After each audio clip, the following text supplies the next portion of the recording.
Yeah, sometimes not every old vintage classic horror film is always a classic, to my eyes. Be thou my vision, O Lord of my heart, not be all else to me, save that thou art, High King of heaven, thou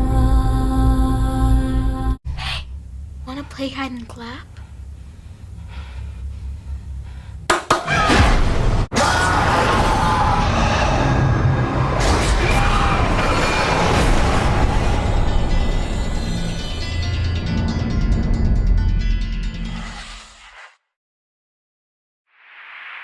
Hey everyone, it's Don G. Corleone here, and I am here with episode 7 of Halloween Horror Movie Reviews. And today's episode is going to be for 1979's, our first older horror film of the season, The Amityville Horror, which is directed by Stuart Rosenberg and stars James Brolin, Margaret Kidder, and Rob Steiger. Yeah, so we're finally doing the Amityville one now. But what is the plot of the Amityville Horror? Well, many of you horror fans know the Amityville Horror is based on a true story that got claimed by a writer named Jane Anson. The Amityville Horror about this large house on the coast of Long Island where these newlyweds, George and Kathy Lutz, and their 3 children move into the house that they hope will be their dream house. But sadly, that dream house ends up in terror. Despite full disclosure by the real agent of the house's history, George and Kathy buy the house.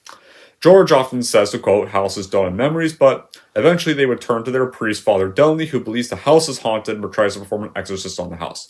But then forces cause him to become blind and make him very sick. And this other priest and his police detective help them two out, and George and Kathy have to face the fears of the house, not only to force their plan to possess George and then the children, and make history repeat itself because, as you all know, the last owner of that house killed his family. And where history is about to repeat itself with the Lutzes. So, as my reaction, I first remember watching this movie in high school, and I'm going to be honest, I think I might be one of the few people that just doesn't like it. No, this is not another rant, because I wouldn't say, as much as I think it's not a good movie, I don't think it's rant-worthy, really. Because, I mean, there are still some decent things about it, but I just think it's not good. Like, I just think I just think the movie's just kind of boring, and there's a lot of filler scenes that don't really feel useful to the plot. And some of the scenes do kind of feel very slow with the pacing, and a lot of the scary stuff wasn't really scary. And even rewatching it now, I still think it's not a great movie. It has some fine effects and acting, but it's just a boring movie, that's all, really. It's not something that makes me mad. It's not something I'll rant about. Trust me, there are worse films that I'm about to get to in this season. Worse than this. Yeah, and worse, like, as in, few reviews away. Because, like, the thing is that unlike those other films I'll get to later, this has some better stuff about it. But it's just boring. And another problem I have with the movie, this sometimes feels like it's more about the priest than any of the Lutzes. But how is this film made? Well, Samuel Z. Arkoff, the executive producer, originated the project after purchasing the rights to the book by Anson. It was conceived as a television film at the time, and Anson adapted himself. When Arkoff rejected the teleplay, it got reworked by screenwriter Sandor Stern as a feature film. And the producers wanted to shoot the film in the actual DFO residence, but its owner denied them position. Then filming began in Toms River, New Jersey on October 1978, and some other interior shoots that went on the Metro-Goldwyn-Mayer sound stages in Los Angeles. They got completed just before the Christmas holiday. Then, after the film was officially shot and completed, advertising wasn't really a big thing back in the 70s. There were trailers, but this is around the time trailers were kind of really starting to become a thing. Like long before, like in the era when the first Godfather came out, there weren't really a thing called trailers. Like trailer promotion was scarce. very limited to either just pictures or interviews. There wasn't a lot of advertising back then, but this is around the time when advertising was kind of becoming a thing. It had its world premiere at the Museum of Modern Art on July 24th, 1979, and then got widely theatrically released on July 27th, 1979. And it was a success at the box office, one of the most profitable films released. It made over $80 million in North America, and became one of the highest-grossing independent films of all time, and one of the highest-grossing horror films in cinema history at the time. But, unsurprisingly though, and it's kind of understandable why, it got negative reviews. I mean, there were some things that were praised, but like Lalo's score, Margot Kidder's performance, like the score got Golden Globe and Academy Award nominations, and Kidder got a Saturn Award nomination for Best Actress. However, though, there have been some people that do consider it a horror classic and regard it as a seminal entry film in the subgenre called haunted house films. And the 1981 book, horror author Stephen King, who I now do not like, and I don't want to reveal why on this. I don't really want to reveal why I don't like him anymore. He often viewed the film as his parable of homeownership and financial ruin, like the economic crisis of the 1970s, and the film's references to financial matters. And yeah. So, anyway, let's get on with the bad qualities in the story of the Amityville Horror. Now, it's easy to see the influence it's had on movies made since, like, especially some of the more recent horror films. Like, there's been ever since this film, there ended up becoming a lot of haunted house horror films because of this movie's success. We've had stuff like Insidious, we had stuff like Paranormal Activity, we had stuff like 13 Ghosts the Remake, we had People Under the Stairs, we had a lot of haunted house stuff ever since this movie had come out.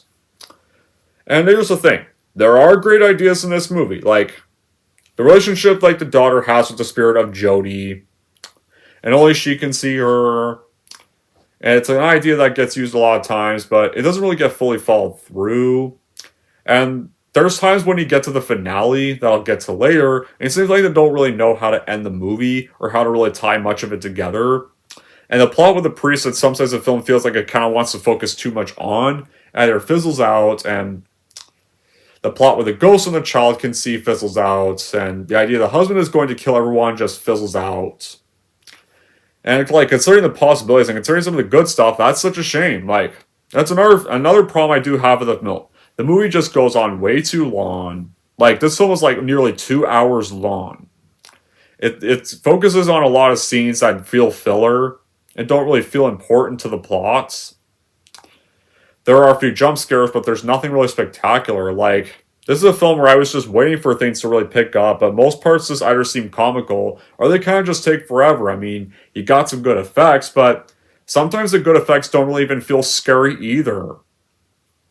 And especially like when the lead actor like George Lutz sees a ghost ahead of himself, hovering in the cavity behind this wall in the basement, it kind of has this cheesy bit of music to go with it. And oh yeah, and another thing, this did spawn a number of follow-ups and similar knockoffs. There was Amityville knockoff this, Amityville knockoff that. There was a film called Amityville The Possession that came after this, which I have not seen. It's just not much to write home about. I mean, James Brolin and Margaret Kidder Margaret Kidder, rest in peace, don't get me wrong. They do the best to help with their performances to really kind of pick the film up. I mean, they actually do a good job with their roles. They're one of the best parts of the film. So, how do we start off the film? So, we start off in November 13th, 1974 in the early morning hours, and Ron Defoe Jr. murders the entire family he has with a rifle at their home in Amityville, New York. Then, after the police investigate the whole crime scene, we get to 1 year later where we meet our main characters. These newlyweds named George and Kathy Lutz.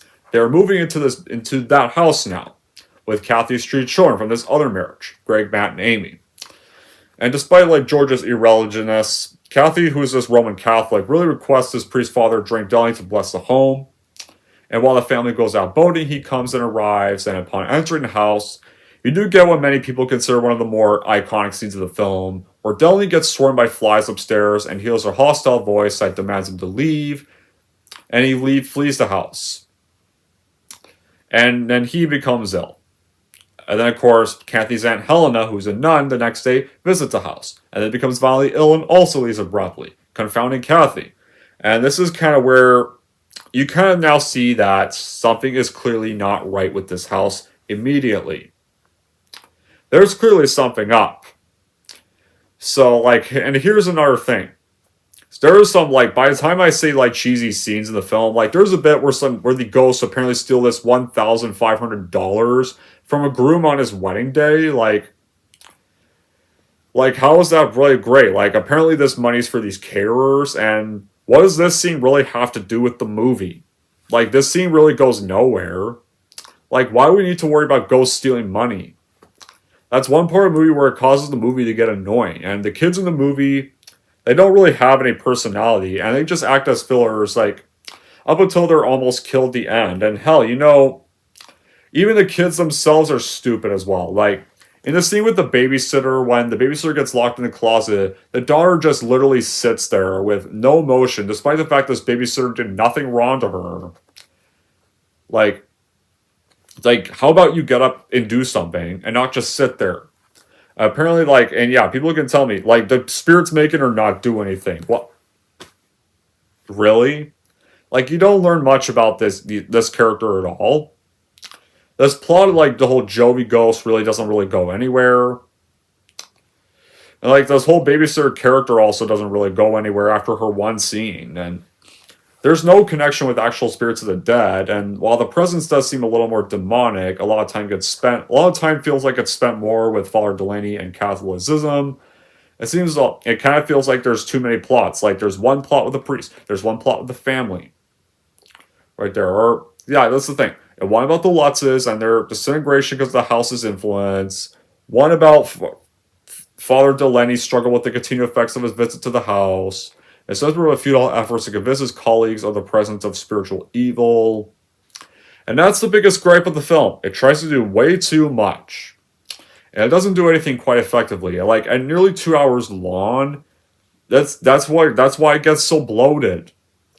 You get confused either whether it's a ghost or demon in the house. One character suggests the house was built in a place where people could be kept insane, or a Satanist lived in a house where the Lutz is. There's another pointless detective character that stakes out the Lutzes after they report disturbance one night, and especially, like, after the whole ant scene, like, the Lutz's domestic life in the house really starts to become a bit of a decline, where George is now becoming volatile and abusive because he's now possessed by the house, and now obsesses keeping the home warm with firewood, despite Kathy insisting that, yeah, they have enough firewood. He frequently wakes up at 3:15 a.m., like the same time the Defoes were murdered, and Kathy starts suffering disturbing nightmares about George murdering her and her family. Then, Kathy's brother Jimmy has an engagement party, and that's where you get the cash scene where apparently the ghosts steal $1,500 for some weird reason. Like, what does this really have to do with the plot? Why do we need to have the ghosts steal $1,500? Like, I thought this was about the Lutzes and their story. We don't need goofy scenes like this. This has nothing to do with the movie. And this money's supposed to go to the caterer, and so, like, another thing, like, apparently they take the two sons with them, but apparently they leave the daughter at home. And then again, the daughter claims she's sick, and so she's left with a babysitter named Jackie, who watches her for the evening. Then, when Jackie goes to get things to get Amy ready for bed, she gets locked inside a bedroom closet by this unseen force. Then, for the whole entire night, and then some more incidents occur, where one of the two sons gets their hand crushed by a window, and more bits of the Amy having an imaginary friend named Jody, who's this malevolent nature. And then, of course, one night, which I will admit, this was kind of a cool shot. Kathy glimpses two red swine-like eyes outside Amy's second-story bedroom window when learning more about Jody, and this is one of the well-done shots of the film. Like, there are some well-done things about the film. That's the thing. The problems I have are just why the film's not good. So, meanwhile, when it gets back to Father Delaney's subplot, because there's two subplots in the film, Delaney tries to have several attempts to intervene, They get thwarted by accidents and occurrences where whenever he tries to call the home, they get experienced by Kathy as a static noise, or his car malfunctions to the house and really cause a fatal crash. So Father Delay at this point is convinced there's demonic forces at work, so he grows frustrated with the lack of support from his superiors. And George's land surveying really business begins to suffer because of his lack of attendance. And his business partner Jeff is very concerned. Like, Jeff's the character that often visits the house throughout the film. And eventually, and this is where the concern part happens, it's when George is at a bar with him and then accidentally punches Jeff, and so but then of course like it cools down, and so he kind of agrees to kind of work with Jeff and see what's wrong with the house. Jeff's wife Caroline, on the other hand, who has these psychic things, like she's repulsed and intrigued by the things she feels when at the house. Like either one bit she refuses to step near it, or then the next time you see her, she actually gets persuaded to enter the house. Like the film feels more like a succession of random creepy moments that didn't really feel that scary, and family drama than having a coherent story. That would probably be okay. Like if some scenes weren't trying to be either too melodramatic or boring, like some of the reactions in the scenes are a little forced. Many ideas, like the blood on the walls or the black goo, like those don't really go anywhere. The subplot with Jody doesn't really go anywhere. Like the scene with the window crushing the boy's hand doesn't really go anywhere either. And cuts between scenes and sound mixing are pretty jarring. There's a dramatic moment that gets cut off abruptly, or it's playing quiet moments with some loud bursts of horror that were really all that scary as well. And now, for somebody who does like subtle horror, the horror itself was a little way too subtle. And it just really felt too tame at the end, especially like when the ghostly demonic occupants of the house were starting to get the new residents out. There's this one bit with this weird pig thing that also feels a bit of an odd choice. Especially because that's the thing. The house isn't set on a pig farm, so what did that really have to do with the film either? Nothing. That's what. Like, here's the thing. For someone like me, like, I want like a horror film, a haunted house horror film that has a good storyline and be backed up, while also being backed up by good performances. This has good performances and good special effects. This just doesn't have the good direction. Like, this could have, like, I wish this was trying to be a bit more of a good story. And not try to be over 2 hours long. Focus on the important stuff. Like, actually make some of the subplots go somewhere. Like, that's the thing. The acting was good. Don't get me wrong. But you just find it hard to really care for any of the characters, because most of the characters, they didn't really feel that well written. Like, the kids aren't really well thought out characters, and the kids don't really do a lot in the film. And like, especially if your film's like 2 hours, you could use this time to do more with the characters if you're going to be 2 hours long. There's like horror films that are 2 hours long that work well. Like, take a look at John Carpenter's The Thing. That was 2 hours long. And I actually liked that film because that's the thing. It actually had good special effects and actually had good direction from John Carpenter, and it well developed the characters. That's the thing. It took when it was not trying to be scary, it took the time to develop Kurt Russell. It took the time to develop Keith David. And that's the thing. I wonder why you can't do something like that with this. Or Alien. That's 2 hours long. And that was great. And that did the same thing John Carpenter's The Thing did. Those horrors that are 2 hours long. Jaws is nearly 2 hours long as well. And even that does the same thing that those two movies I mentioned did. So, I don't know why we can't try to do that with this movie. As well. Like, if we're gonna, like, try to make the Lutzes feel a little more believable. Try to make the kids contribute more to the plot. Try to actually make the subplot with Jody actually go somewhere. Right there. And not try to make too many slow scenes or just pointless filler scenes that don't feel important to the plot. Like, some bits of the bar scene didn't really feel that important to the plot. And the bits like the priest didn't really feel that important to the plot. Like, when you're watching this film, I want this to be about the Lutz family. Like, that's what we want to be watching in the first place. It really tries to give a serious tone and attempted credibility to the story. And so, George and his business partner go back to the house, and they go to the basement. Their family dog, Harry, is often seen throughout the film repeatedly scratching at this brick wall there. and Carolyn is drawn to it. So once she gets there, she then dismantles the wall with this hammer. And after George comes down and sees the damage, questions what they're doing to his house, and then takes down the rest of the wall, and sees a small room with red walls. And Carolyn is terrified by this and screams that they basically found the passage to hell. And when she screams out, her voice resembles that of Father Delaney, which I will admit that was actually a pretty well acted moment right there. But you get this weird bit where George sees his reflection on the wall, which kind of just felt laughable and kind of a little too silly.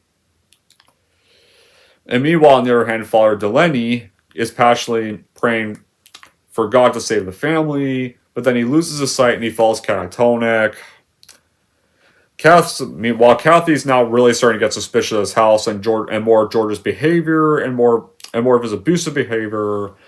Kathy goes to the library, researches the history of the property, and there's many county records suggest his house is built on his burial ground, and this other satanic worshiper had actually lived there named John Ketchum, and discovers new clippings about the Defoe murders, the murders you saw at the beginning of the movie, and sees Ronald Defoe's striking resemblance to George, and that's when she realizes that George is about to be possessed, and the history is going to repeat itself again, and the Lutzes are going to be the next murder victims of the house if they don't act quickly.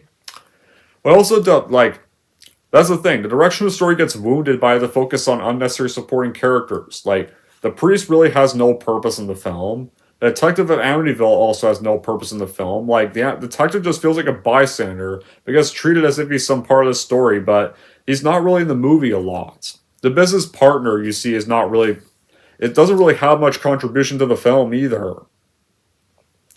The logic in Amityville Horror just lacks a deal of common sense, and it just damages the storytelling. The spirits of the house, you think they'd be going after the homeowners more? No, they actually go after the guests more that don't even live in the house. That's the thing. If they basically got the Defoe to murder his family, why aren't they just terrorizing the people who live in the house and not just the people who visit it? And it's baffling that a lot of the visitors would not bother telling the Lutzes of their suspicions. If this was a worldwide story, wouldn't they try to warn about the Defoe murders if they're known about the history of this house? And spirits just continue to inflict harm upon former visitors that are not even near the house either. Like the priest, for example. The priest just gets attacked by more of these influences when he's not in the house. Right there. So that just feels pointless. This guy's not even in the house, so why go after him?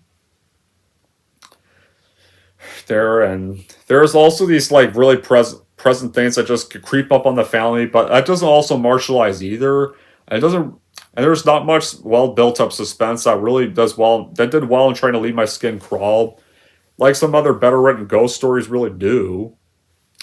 And Kathy at the end, you don't get a lot of common sense from Kathy at the end. I just waits for this eternity for George to return, and rather than hop in the driver's seat and just turn the van and go back to go find him, and he's gone for quite a while, and the reason why he goes out is because he goes back for the family dog. So, speaking of that, we get on with the finale now, and how does this movie end? So, the paranormal events of the house continually culminate that night in a rainstorm, and this is where we got one of the better scenes of the film. The blood oozing from the walls and down the staircase, that's definitely one of the best scenes of the film, don't get me wrong about that. You get this whole red-eyed pig-like sequence I've seen through a window, which that's Jodie's appearance, and it just feels weird, and it feels narmy that it's this red-eyed pig all along. And this is where you get possessed George that's trying to kill the children with an axe, but you want to know how he basically regains his consciousness? Kathy. As soon as Kathy says, "Don't kill them," and then he's and after he basically pushes Kathy to the ground, he's "Wait, Kathy?" That's just so anticlimactic. Apparently that's what gets George out of his possession. That's one other grievance. That is apparently what breaks George out of his possession, is Kathy intervening. At the last minute. And then getting pushed to the ground, that breaks him out of his possession. Talk about anticlimactic at best. So they all leave, so they decide to leave the house, but the daughter wants the family dog, so he goes back. So George goes back for the family dog. He falls through the basement stairs into the black sludge that you saw like in the beginning of the film earlier, which is another terrific shot moment. And he does rescue Harry. At first, Harry is almost possessed and attacks with his well, but then Harry snaps out of it as well, and he is able to rescue Harry. And so George and the rest of the family drive away. They never go back. They never go back to the house, and they never go back for either of their belongings. Well, that's the thing. They never reclaimed their house or their personal belongings. That's what a title card says. And they went to another state. They lived far away from Amityville for good. And well, that is how the movie ends. And that's another thing. I get they want to show all the days, but at the very least, try to make it interesting and be about the actual family. Like, try to make some of the days you show actually feel relevant to the plot. If you want to show all the days, if you want to show all the days that happened in the real story, fine. Just try to make it have some relevance. That's just all I'm saying. Now, does the movie have any good qualities? Well, yeah, it does have good qualities. I mean, that's why it's not a rant. It's not one of the worst films ever made. I just think it's one of the more overrated possession films ever made. Here's what I did like. Some of the effects are well done. The blood on the walls is well done. Some evil whispers are pretty well done. And like the black goo is also terrifically shot. James Brolin does give a good performance as George Lutz. Margaret Kidder may she rest in peace, does give a good performance as Kathy Lutz. They're the best actors of the film. Right there. What else can I think of? And what else can I think of? Yeah, those bits. Like, there's some scenes like those do come off a little nicely, from the howling voices and demented workload that tries to get out of the basement, and the growing pit and wall that do feel terrifically shot. But other than those, I just think this movie's not great. I know some people will disagree with me on this, but I think this film's just not for me. Really. I think this film's... It just doesn't feel like a film made for me. So in the end, I probably would avoid this movie and probably just go read the book or controversial statements. Maybe watch the remake if you want a more quicker adaptation of the story that doesn't feel too long. Anyways, that's it for my review of Amityville Horror 1979. We're going to rank Amityville Horror 1979. Here's how I'm going to rank this movie. So overall, if you want to see this infamous story be adopted, honestly, you're not really going to get much excitement from this Drake version. So, I don't know if I would probably watch this. If we're going to rank the Amityville Horror 1979, I'm going to give the Amityville Horror 1979 a 4.5 out of 10. Alright, there we go, guys. That wraps up my review for the Amityville Horror, the original movie. So, let's put you back where you belong. So, what is our next episode going to be? Well, since we reviewed the original film, I figured, why not also do a review for the 2005 remake for our next episode. What is this? Hold on. Episode 8. Yeah, for episode 8, the remake will be next. And I'll give you a little hint. So some of you are going to be a little shocked to hear my thoughts on that movie.